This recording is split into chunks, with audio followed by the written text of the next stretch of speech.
Depuis toujours, Silence portait en lui tous les bruits de la terre et des océans. Mais ce jour-là, le vent lui-même s'était couché à l'entrée de ce coin de désert car Silence réfléchissait. Silence méditait.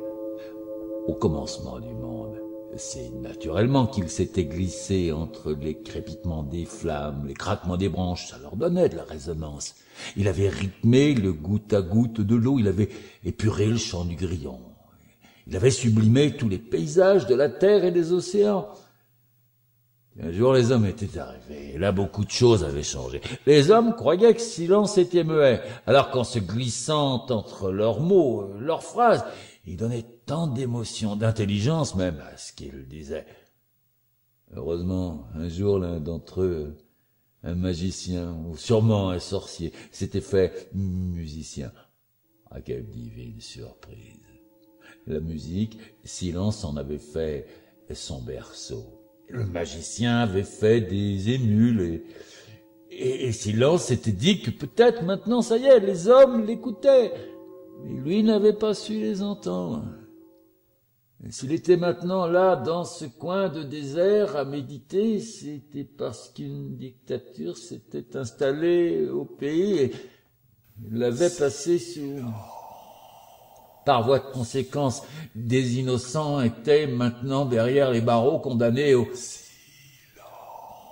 Et le pire, c'est qu'on avait encore du respect pour lui. Un condamné à mort, pendant ses funérailles, on avait respecté une minute de... Il en avait honte. Bien sûr, il avait essayé de se racheter une conduite, pas plus tard qu'hier, avec cet homme et cette femme qu'il avait laissés sans un mot. Comme un poème qui se lit Et c'était beau. Mais il n'avait toujours pas d'amis.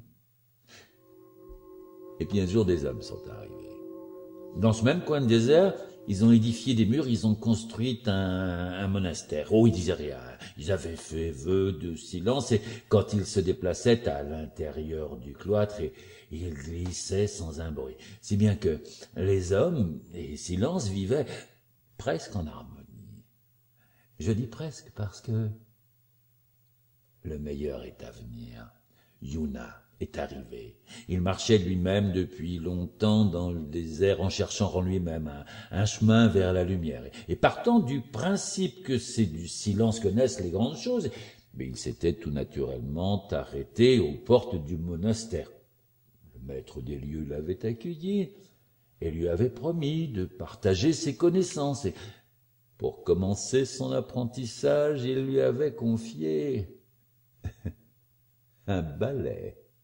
Mais, dès que Yuna se mit à balayer la cour du monastère, quelque chose se produisit. Un frisson fit tressaillir Silence qui prêta l'oreille. Ce bruissement, ce frottement n'était pas désagréable, c'était comme une douce caresse. Avait-il trouvé un ami ?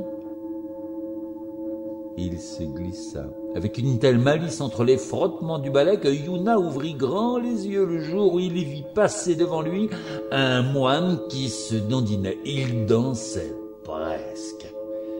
Le monastère vivait-il au rythme du ballet de Yuna ou à celui de Silence? Et voilà qu'une année de plus s'écoule. Le maître de Yuna ne lui avait toujours rien appris, l'avait-il oublié? Mais non, se dit Yuna, mon maître veut m'apprendre la patience. Et le lendemain, tout en reprenant son balai, il se met à fredonner, à chanter les mots qui lui viennent en tête. Et Silence est heureux d'entendre voix humaine.